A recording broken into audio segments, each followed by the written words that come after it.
Hi guys, it's Escali, and today I just wanted to make a quick video sort of doing two things. One, just giving you a little bit of an updated deck profile very briefly, and then two, going over some duels with a little bit of commentary. I know that's been something that's been requested, so I wanted to provide that for everybody who has requested it.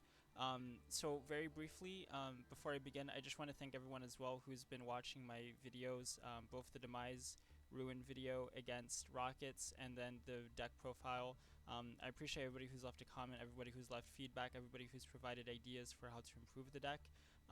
And again, I mean, if you still see any ways for this deck to improve, please feel free to leave comments and feedback, or just leave any sort of feedback in general, really. It doesn't even have to be about the deck. But please, I always welcome it. Yeah, so we'll go ahead and get into the deck profile very briefly. So we're running here a very standard incantation engine, 2 copies of Pensy Plume, 3 Manju of the 10,000 Hands, 3 copies of Candle, 2 copies of Bookstone, 3 copies of Talismandra, 1 copy of Gameciel the Sea Turtle Kaiju, 2 copies of Chalice Slime, 3 copies of Demise King of Armageddon, 3 copies of Ruin, and 3 copies of Demise Supreme King of Armageddon, and then 2 copies of Crealtor the Incantation Originator. And then for our spells, we're playing 3 Pre-Preparation of Rites, 1 copy of Lightning Storm, which is what we have as a replacement for Ash. Ash is a good card, but in this deck it kind of goes against the idea of what we want to do. Ash is more about interrupting our opponent, and then Lightning Storm is just more about like breaking boards. So I feel like this just goes more with what we want to do. And it's just a very good card going second, which is what we want to do since we're trying to OTK. We're playing 3 copies of End of the Ward, our ritual spell, 2 copies of Cycle, 2 copies of Inception, 1 copy of Called by the Grave, and then 1 copy of Turning. Called by the Grave is just very good because it allows us to play 3 hand traps. Unlike Ash Blossom, which again, like I said, is more about interrupting our opponent, Called by the Grave is more about allowing us to play through hand traps, which is going to allow us to play the game the way we want to play the game. So that's the deck profile, just a few minor changes, and we'll go ahead and we'll get into some pre-recorded duels. So the first duel I have here for you guys today is a duel against Synchrons. It's a little bit of an interesting duel. We are going first, which isn't ideal. Sometimes when you're going first, it's a little bit of a coin flip in terms of like what you want to play.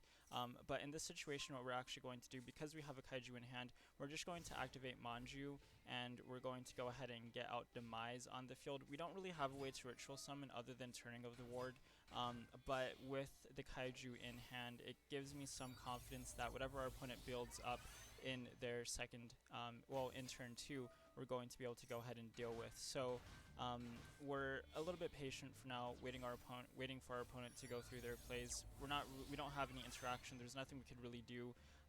So we just have to sort of like watch them go through what they're doing. And again, you know, having the Kaiju in hand is really good. It gives us a little bit of security that we could go ahead and just deal with what they might have. And yeah, there's really not too much to say here. Sometimes if you're going first, you might want to ritual summon out a monster. It's really a decision of what you want to do.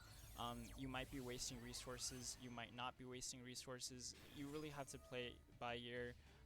And then even when you are going first, you do want to ritual summon, you have to decide whether or not you want to get Ruin out first or if you want to get Demise out first. Sometimes it's good to get Ruin out, just because Ruin can't be destroyed by card effect. So if you're worried about being destroyed by card effect, then it's something you could play.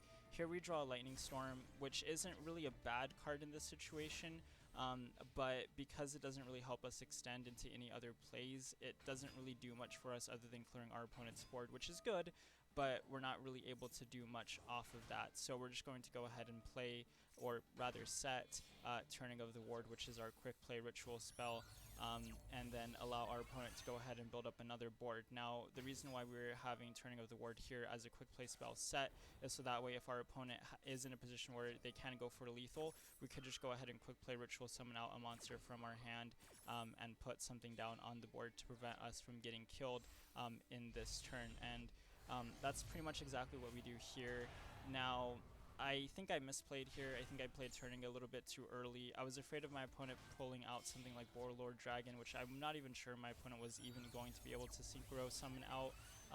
But I was just very much so afraid of being, I was afraid of Turning actually being negated, and then me not having anything on the board to prevent my opponent from attacking me directly. But it ends up not really mattering too much, to be honest with you, because my Demise actually does end up being bounced back to my hand, allowing my opponent to attack me directly, which isn't too good. Unfortunately, we're left with 600 life points, which means we're not going to be able to activate Demise's effect by paying 2,000 life points. So if we want to clear the board, we're going to have to find another solution to this problem. Now, fortunately, we are able to top deck into an end of the ward, which is going to allow us to ritual summon. We do kaiju our opponent's monster, and we're going to send Ruin to the graveyard for the full tribute of Demise, which means we're not going to have to pay 2,000 life points to activate Demise's effect. So we're just going to activate his effect, not pay any life points, blow up the field, and then deal 200 damage for each of our opponent's monsters that were sent to the graveyard, including the kaiju. And we'll swing for 3,000. At this point, no one has any cards in their hand except for my opponent, who just went into his draw phase. They're going to build up the best board that they can, I suppose, under the circumstances, but we're just going to blow it up without paying life points again. And we draw into a Talismandra, which does nothing for us because we have no ritual monsters in hand, but by then, that's the end of the duel. So that's the first duel I wanted to show you. A little bit of an odd one, unfortunately. There wasn't too much we could do, but we ended up being able to control that game anyway. So we'll go on to duel number 2. So duel number 2 here is a little bit of an odd one. This one's going to be against Drytrons, and we're going to be going second. Now, when you're playing against Drytrons, you normally don't want to go second, but of course we don't know that we're playing against Drytrons. But I believe here, in this case, our opponent actually decides to go first. It wasn't really up to us.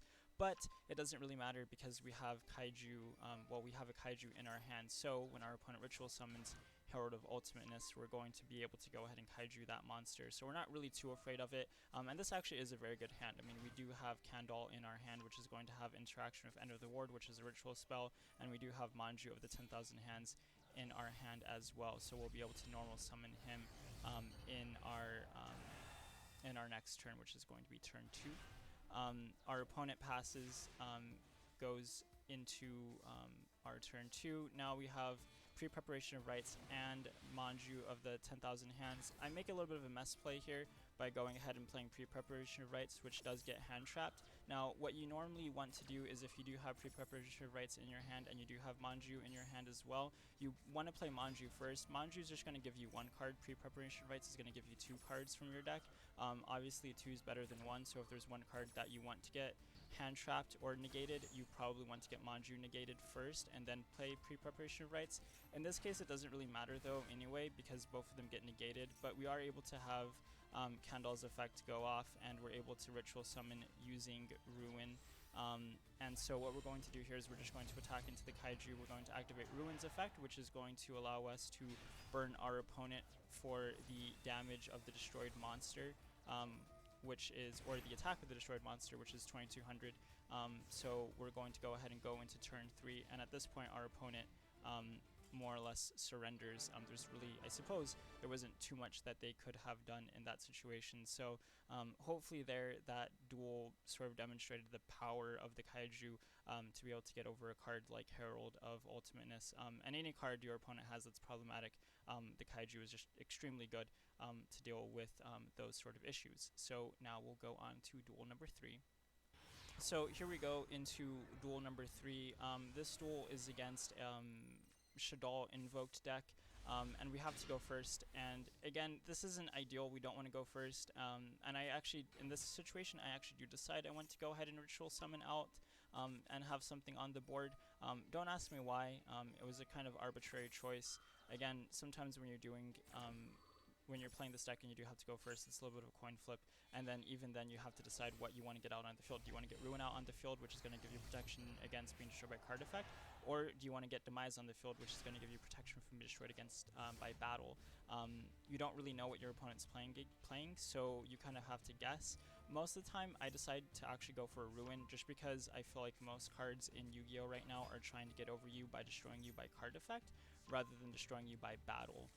So I think that Ruin is a better choice in most situations if you do have to ritual summon out, unless you're trying to clear the board, of course. So our opponent does fusion summon into Shaddoll Construct. At this point, I'm not really too worried because, again, Ruin can't be destroyed by card effect.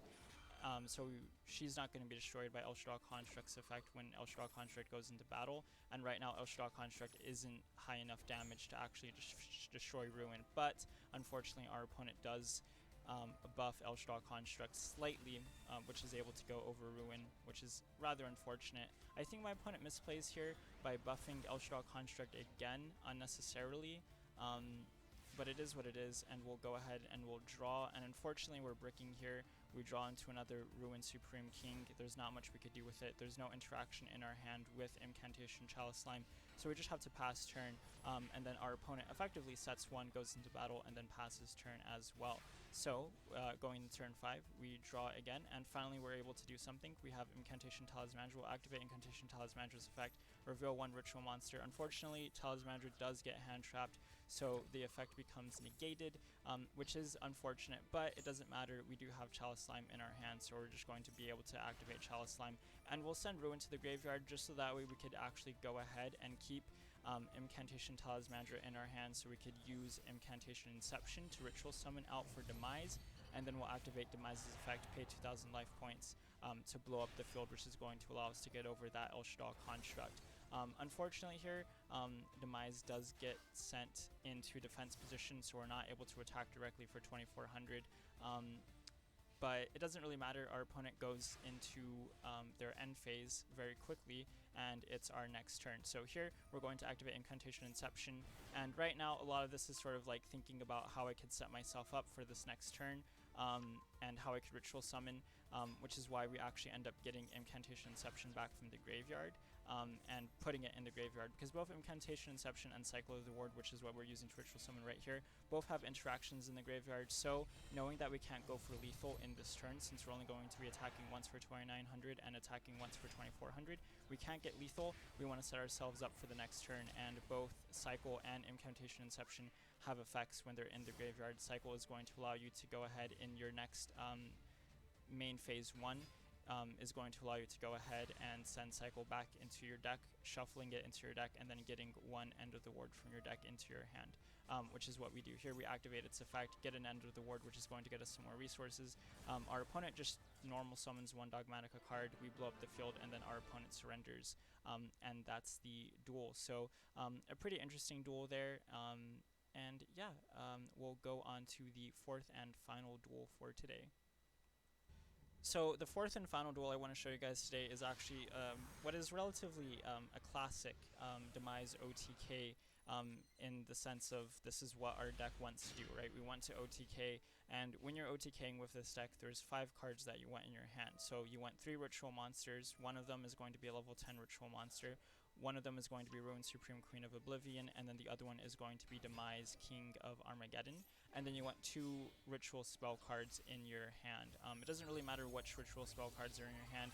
You just want to make sure that you're able to ritual summon Ruin using a ritual monster as the full tribute, and then any way that you're able to get Demise out onto the field, you're able to get. Now, we draw into Cycle, which is great because that means that we have now in our hand 4 out of the 5 components of the OTK that we need, and it's very easy for us to go ahead and activate Pensiplume's effect, get Talismandra out from the deck onto the field, activate Talismandra's effect to go ahead and get Demise, King of Armageddon, adding it to our hand, and then we're going to go ahead and play Ruin first. We want to play Ruin first just because, again, we have that protection against being destroyed by card effect. So in a situation where our opponent is going to chain any effect, I'm not sure what they would chain, but if they were to chain something as a result of me activating Demise's effect that would destroy Demise, we're just able to go ahead and at least be protected from being destroyed by that card effect. And so now that we've cleared the board by activating Demise's effect, we're just able to attack once with Demise and then attack twice with Ruin, and that's the OTK. Again, very classic OTK. That's exactly what you want to do whenever you're going second and you're playing this deck. So that was actually like the first duel that I think I ever had in this game, and it was pretty nice that I was able to get the OTK off there. So yeah, that's pretty much the duels that I want to show you guys today. Real quick, I want to thank everybody who's actually, again, watched the other 2 videos, the duel video against Rocket and then the deck profile. I hope you guys enjoyed, and again, if there's any comments or suggestions or feedback for things that you guys would like to see in the future, please let me know. I'm really happy that you guys are enjoying the deck. Anybody who's commented that you enjoy the deck or the deck looks fun, I hope you guys are enjoying it as much as I do. It's a very fun deck. It's a very simple deck. And yeah, again, hope you guys enjoyed the commentary. Hopefully it demonstrated a little bit of some of the things that you could do with the deck. And just because you're going first doesn't mean that, you know, it's the end of the world, right? Like, you could totally play this game going first. You know, you could definitely win going first. Just because you're an OTK deck doesn't mean that you're, you know, completely ruined if you go first. So, yeah, thanks for watching, guys. I hope you enjoyed, and I'll see you guys later. Thanks. Bye.